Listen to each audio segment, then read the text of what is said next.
XBB.1.5 contains more mutations that allow it to better avoid the human immune system's defenses. That means even if you've been fully vaccinated and boosted and had a previous COVID infection, XBB.1.5 may be able to find a way around that to cause an infection anyway. So it is more transmissible than any other variant. That's what initially got our attention. The XBB.1.5 subvariant is able to bind to human cell receptors much more efficiently.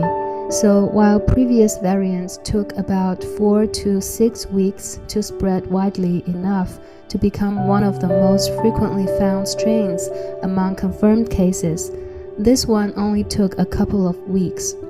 As of January 9th, COVID-19 caused by the XBB.1.5 subvariant accounted for about 25% of confirmed new cases in the US.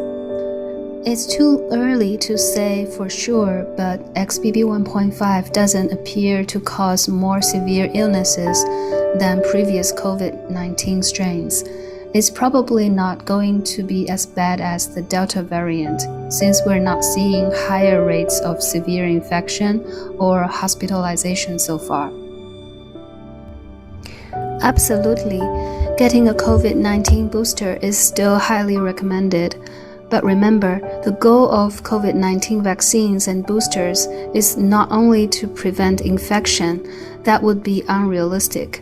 The goal is to prevent severe infections that require hospitalization, and the current vaccines and boosters should still do that against XBB.1.5 subvariant. Because XBB.1.5 is very contagious, and the flu, RSV, and other respiratory viruses are still circulating, anyone who is immunocompromised should be extra vigilant about masking right now. Give yourself an added layer of protection by wearing a face mask anytime you're out in the community. Your first and best line of defense right now against COVID-19 is the vaccines, including the new bivalent boosters. But your second line of defense is masking.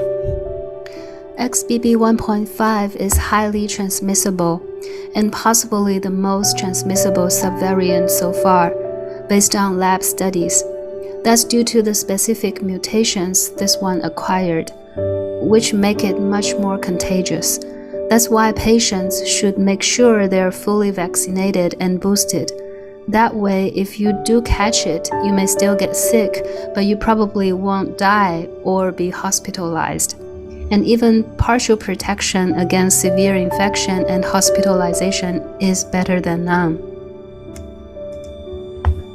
Yes, the oral or IV drugs we use to treat COVID-19, such as Paxlovid and Remdesivir, still work.